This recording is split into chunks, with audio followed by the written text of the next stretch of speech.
Buenas tardes, bienvenidos al canal Aprendemos de Todo. En este video, que es la parte 3 del libro La Matemática Escolar, capítulo 1, ¿qué entendemos por matemática cuando se trata de enseñarla en la escuela?, de Horacio Iskowich, nos vamos a centrar en el apartado que dice validación de las conjeturas y de los resultados. Miren qué importante este apartado. Validación de las conjeturas y de los resultados.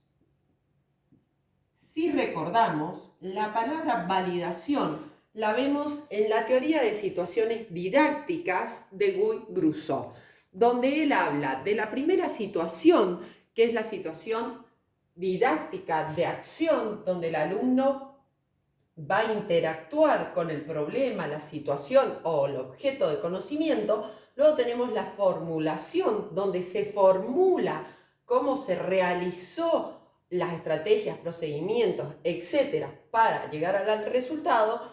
Y la tercera fase o situación didáctica es la validación, ¿sí? Inmediatamente en el apunte, es decir, en el libro, tenemos para pensar las prácticas. Recuerdo que en el libro, este apartado propone problemas, situaciones para que el lector resuelva, ¿sí? Bien, fíjense que dice lo siguiente. ¿Será cierto que siempre que se sumen tres números naturales consecutivos, el resultado es múltiplo de 3? Y esto me gustaría copiarlo para que lo analicemos, porque tiene mucho contenido conceptual muy interesante para los alumnos. Y dice la situación: ¿será cierto que siempre que se sumen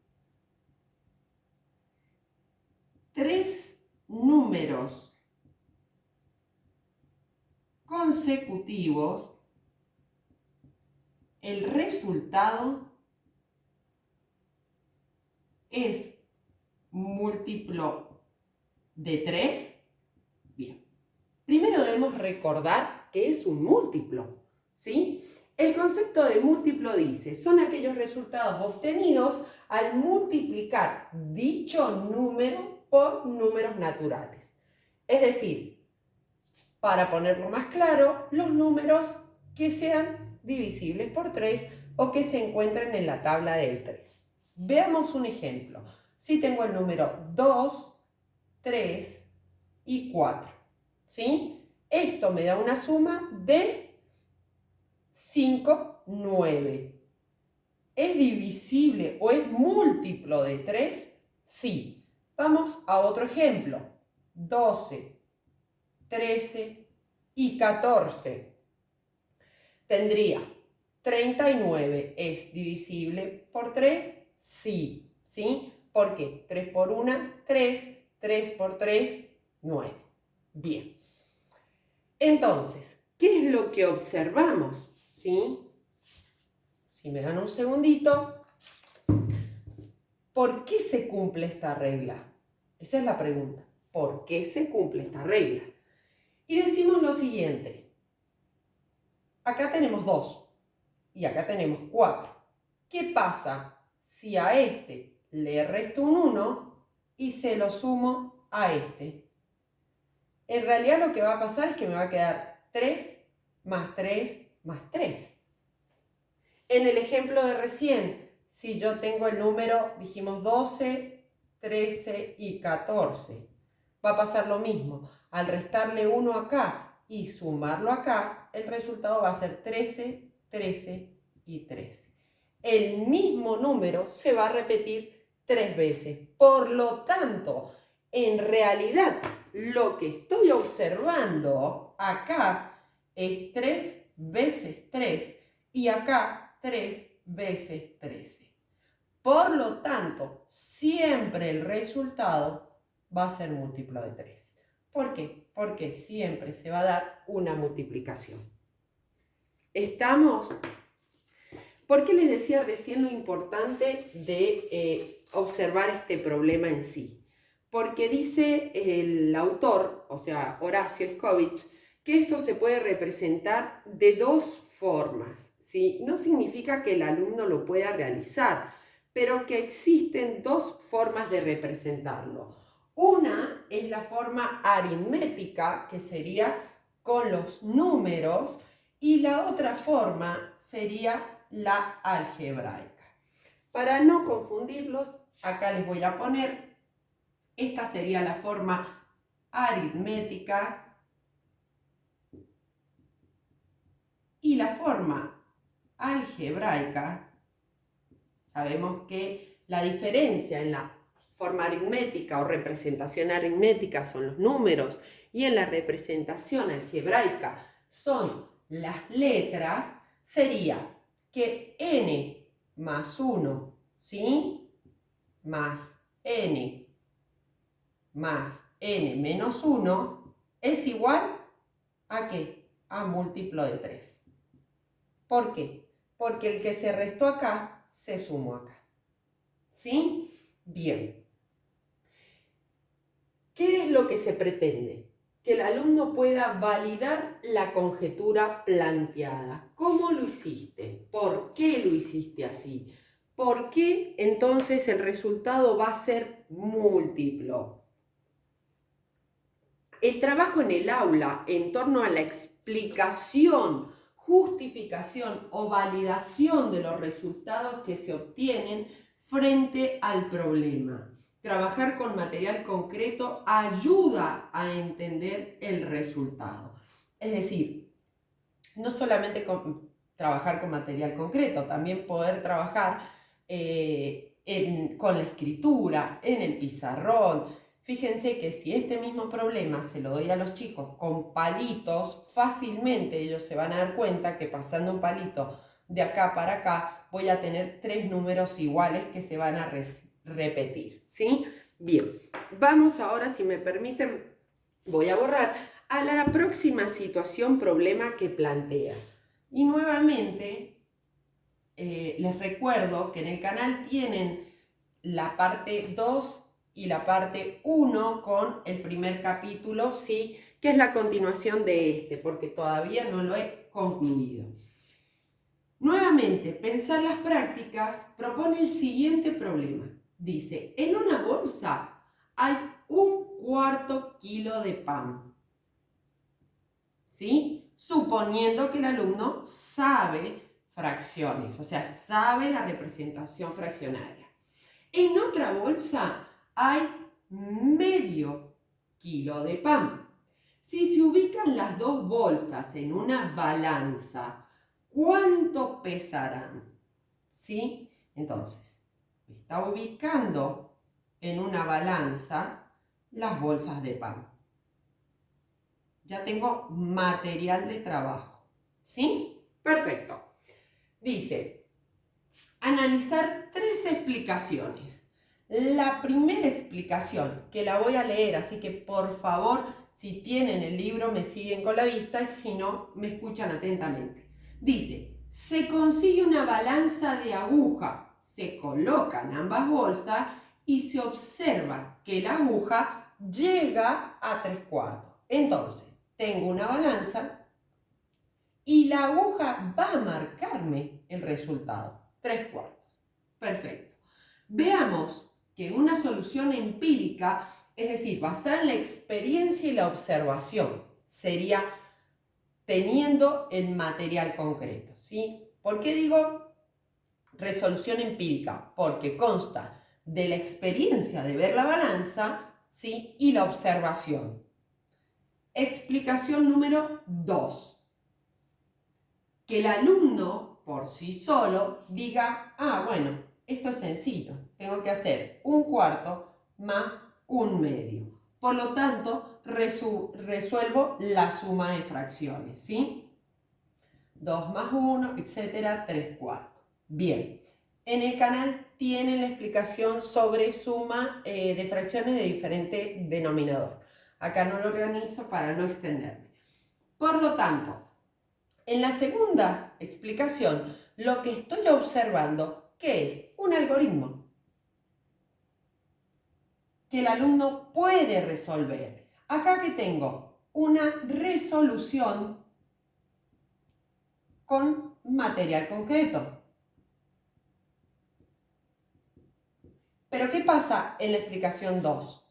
El alumno tiene que saber cómo se realiza cómo se realiza la suma de fracciones. Si no lo sabe, no lo va a poder resolver. No va a ser un desafío para él, va a ser algo imposible. Bien, vamos a la tercera explicación. Dice, como en un medio entran 2 de un cuarto, entonces un medio más un cuarto son 3 un cuarto, es decir, 3 cuartos. Fíjense, dice, un medio, un cuarto. ¿Cuántos un medio entran en un cuarto? 2 te dice. Por lo tanto, tengo 1, 2, 3 cuartos. Esa es la tercera explicación, que podría referirse a un cálculo mental que realice el niño. Entonces, revisemos las explicaciones. La primera, por observación y experiencia se llega al resultado. La segunda, por la realización de un algoritmo, suma de fracciones, se llega al resultado. Y en la tercera, por cálculo mental. No significa que en las otras dos no se utilice el cálculo. Significa que acá se puede observar con más claridad cómo está realizando el alumno esa descomposición en la fracción. A ver, en cuanto a las apreciaciones, el material concreto siempre ayuda a entender el resultado, ¿verdad? Sin embargo, la anticipación, validación argumentativa, corroboración empírica, sirve para que los niños vayan descubriendo que los resultados que obtienen son una consecuencia necesaria de haber puesto en funcionamiento ciertas herramientas del aparato matemático. ¿Sí? ¿A qué le llamamos herramientas? A las reglas del sistema de numeración decimal, a los cálculos, el repertorio de cálculos memorísticos, etc. Y siempre analizar las posibilidades que tienen los alumnos. ¿Y a qué nos referimos con posibilidades? El autor habla de 2 tipos de posibilidades. Una biológica y la otra sociocultural. Si me permiten, acá lo voy a explicar. Seguimos en el mismo apartado, por lo tanto no lo voy a borrar. A ver, cuando habla de posibilidades, de interpretación, habla de las posibilidades que tienen ellos para aprender. Como les decía, hay una interpretación biológica y otra interpretación sociocultural. ¿A qué se refiere la biológica? Está basada en la genética, la capacidad de abstracción para percibir los contenidos conceptuales propuestos. Entonces podríamos decir que la biológica, al estar basada en la genética, sería el desarrollo cognitivo que posee el alumno, ¿sí? Entonces, dijimos, basado en la genética, la capacidad, o sea que es innato, de abstracción para percibir los contenidos conceptuales propuestos. Bien. Por otro lado, tenemos la interpretación o la posibilidad sociocultural, que se refiere a la propuesta por la sociología de la educación, que explica que algunos niños padecen de discapacidad sociocultural, que carecen del capital cultural necesario para manejar un lenguaje abstracto y acceder así al universo matemático. A ver, un ejemplo que he dado varias veces. Cuando un niño, ¿sí?, su mamá estudia o lee o es docente y tiene todo ese material constantemente en casa dando vuelta, libros, cuadernos, números, afiches, el niño tiene un ambiente sociocultural enriquecedor. ¿Por qué? Porque está interactuando con material de lectura, gráficos, el vocabulario que manejan los padres, etc. Diferente, ¿sí?, por ejemplo, a un niño que los papás trabajen en la medicina, por ejemplo. Entonces, el vocabulario que van a manejar los padres, que se va a hablar en casa, va a ser diferente el contexto, ¿sí? Quizá no haya tantos libros, dibujos o cosas en casa que enriquezcan sus conocimientos previos en base a ¿qué? A la abstracción, ¿sí?, a la imaginación. Bien, entonces, ¿a qué nos referimos con interpretación sociocultural? Propuesta. ¿Por qué es importante esto de la propuesta de la sociología educativa? Recordemos que hace varios años la psicología de la educación era el centro de todo lo que era la construcción del sistema educativo, de los procesos de enseñanza, de los procesos de aprendizaje. Luego esto se fue trabajando, evolucionando, y se empezó a ver que son muchas ciencias y disciplinas que corroboran, ¿sí?, o que ayudan en la construcción, como por ejemplo la sociología de la educación, la didáctica general, la didáctica específica, la psicología educacional, la pedagogía, etcétera, ¿sí?, la economía educativa, etcétera. Entonces, propuesta por la sociología de la educación explica que algunos alumnos padecen de discapacidades socioculturales.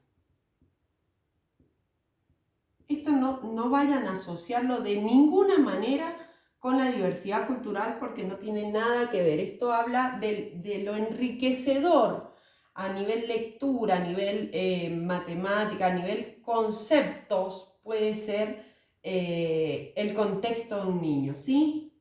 Bien, que carecen de capital cultural,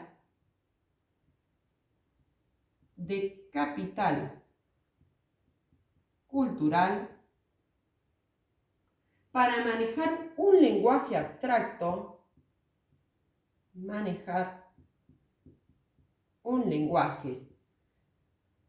abstracto, y acceder así al universo matemático. Por ejemplo, les voy a dar un ejemplo que es clarísimo. Cuando el niño tiene la posibilidad de trabajar con los padres o de estar con los padres en una verdulería, el niño tiene una abstracción del cálculo mental muy rápida. ¿Por qué? Porque todo el tiempo está escuchando que los padres sacan cuenta, sustraen, producen adiciones, todo sin necesidad de la escritura en muchos casos. Y si no, hablan de kilo, de medio kilo, de 3/4. Todos estos son conceptos que el niño va a necesitar luego en la escuela primaria cuando comience con la matemática escolar. Bien, perfecto. Vamos a continuar ahora con otro tema que dice el autor, presenta otra posibilidad como un trabajo. Dice, Hacer matemática es un trabajo del pensamiento que construye los conceptos para resolver problemas, que plantea nuevos problemas a partir de un concepto así construido, que rectifica los conceptos para resolver problemas nuevos. La actividad matemática como un trabajo cuyo dominio sea accesible a todos. ¿A qué se refiere? Que el trabajo matemático no es doy un concepto, lo practican los alumnos, lo evalúo. No, esto era en el 1900, ¿sí? Esto no es más así, por favor, ¿sí? El trabajo matemático consta, según la didáctica de la matemática Guy-Brousseau, de situaciones o fases. ¿A qué nos referimos? Primera fase. Recuerden que en el canal tienen toda la teoría de didáctica de la matemática, de situaciones didácticas de Guy-Brousseau. Pero para hacer un resumen dice así. Primero, situación de acción. Como lo dice la palabra, el alumno va a accionar con la situación problema. Bien, situación número 2, situación de formulación. ¿Qué significa? El alumno va a emitir un mensaje, ¿sí?, de cómo realizó esta situación para poder resolverla, para aproximarse a la solución, etc. 3. Situación de validación. Perfecto, pero ¿es válido lo que hiciste? ¿Está bien? Justificá, argumentá. Seguimos trabajando en esa situación. Ya acá en forma colectiva, acá en forma grupal e individual el alumno va a trabajar. Y en la situación de institucionalización, ¿qué va a pasar? El docente va a decir, bueno, perfecto.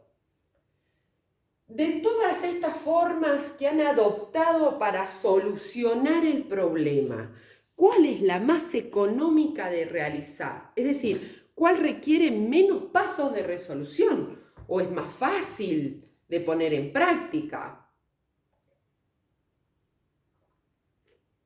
Bien, los alumnos y el docente van a encontrar la solución a este problema y se va a institucionalizar el saber. Esta es la forma más económica, no la correcta o la incorrecta, la forma más económica, más fácil, más rápida quizás, de poder solucionar este problema. ¿Sí? Bien, vamos a continuar con el siguiente apartado. Si me permiten borrar. Les recuerdo que pueden contactarnos para clases particulares en nuestro mail, aprendemosdetodo123@gmail, o en nuestras redes sociales, Instagram y TikTok, también como Aprendemos de Todo, ¿sí? Si tienen alguna duda, también pueden colocarla en los comentarios de este video. Bien, dice, el próximo apartado dice, determinación de un dominio de validez. Y ahí hablamos de dominio. Generalización. Bien. Dice, una parte del trabajo matemático es la producción de propiedades. Algunas pueden ser reconocidas y hasta designarse como teoremas, es decir, establecer dominios de validez. Para pensar, dice. Y acá propone en el apartado, pensar las prácticas, un problema.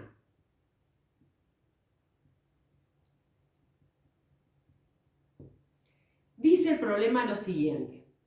Sea ABC un triángulo, se dibuja una recta que contenga el lado AC y se marcan dos puntos P y Q, de manera tal que PC igual a AQ y que A quede entre Q y C, mientras que C quede entre P y A. ¿Cuáles son las condiciones para que un triángulo QBP sea isósceles?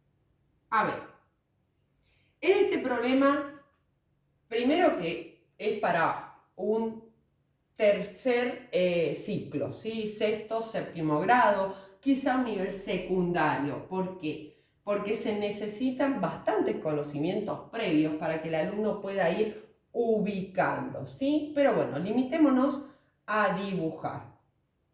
Lo que nos dice sería que Q estaría acá, A estaría ahí, C estaría ahí, P estaría ahí, ¿no? Perfecto. Y acá tenemos a B. Y nos dice que, vamos a marcarlo de otro color, que el triángulo QBP tendría que ser isósceles. O sea, ¿qué condiciones tendría que cumplir para que fuera isósceles? Y acá en otro color voy a marcar el otro, disculpen el pulso. Bien, dice, las condiciones son dos lados iguales de longitud. Por lo tanto, si QBP es isósceles, porque tiene este lado igual a este, significa que ABC también es isósceles. ¿Sí? Perfecto. Se construye la figura y se analiza, por lo que puede tomar la conjetura que si el triángulo ABC, que les decía recién, es isósceles, parecería que el triángulo QBP también lo es. Entonces se generaliza. ¿Sí? ¿Por qué? Porque a partir de uno puedo generalizar que el otro, o sea, tomar el dominio de validez, que el otro también cumple las condiciones, por lo tanto, también es isósceles. ¿Sí? Bien. Si me dan un segundo, vamos a continuar con el próximo problema, ¿sí? O pensar las prácticas como dice el autor. Recuerden estar con el material escrito en mano porque si lo escribo demoro demasiado, ¿sí? Bien, fíjense lo que dice el segundo problema. La expresión decimal de cada una de las siguientes fracciones puede ser escrita en 2 cifras después de la coma, ¿sí? Fíjense, dice 7 cuartos, 37 20avos, 48 25avos. Entonces, ¿qué propiedad se cumple para que al dividir estas fracciones dé número con coma de 2 decimales? Dice, escriba 4 fracciones cuya expresión decimal pueda ser escrita con 2 cifras después de la coma. Y lo primero que vemos acá, ¿qué es? Un número impar y uno par. Impar, par, par, impar. Es lo primero que ve el alumno, ¿sí? Porque es el primer conocimiento previo que él va a poseer y inmediatamente va a poder aplicar. Pero, ¿se puede establecer un dominio de validez solamente con ese concepto? No. Dice, será necesario que en dicha fracción sea equivalente a alguna con denominador 100. ¿Por qué? Porque sencillamente si yo hago cualquier número, por ejemplo el 13 sobre 100, va a ser igual a 0,13. ¿Sí? Si el niño ya tiene incorporada dentro de las características del sistema de numeración la multiplicación y la división por unidad seguida de 0, va a llegar a esta conclusión casi de forma inmediata. Pero si no tiene esos conocimientos previos, vamos a estar en un problema, ¿sí? Al plantearle este tipo de situaciones. Bien, entonces, el generalizar, el mostrar un dominio de validez, es cuando proponemos una actividad con varios ejemplos y el alumno tiene que producir algo general. Decir, bueno, ¿por qué se produce esto? Sigamos con el próximo apartado. Si me dan un segundo. ¿Qué dice lo siguiente? La construcción de un modelo. La construcción de un modelo. ¿A qué se refiere? Dice la actividad matemática como una actividad de modelización en la cual se pueden identificar un conjunto de variables sobre dicha problemática con el fin de producir conocimientos nuevos. Bien, ¿a qué me refiero con variables? A modificar. Es decir, cuando hablamos de modelización, hablamos de algo que hay que modelar, que variar, que cambiar. Entonces, comienzo con una situación, problema simple, vamos a dar un ejemplo muy básico, y esta situación, problema, después se va a ir complejizando cada vez más, ¿sí? Entonces se va a ir modelizando, ¿sí? Perfecto. En el próximo video voy a retomar este apartado, pero con los ejemplos, porque me interesa muchísimo que escuchen la explicación de los próximos 3 ejemplos de situaciones problema en la cual se modeliza un problema para ir complejizando sus estrategias de resolución. Si te sirvió el video, regálame un me gusta, comparte, no te olvides de suscribirte y muchas gracias.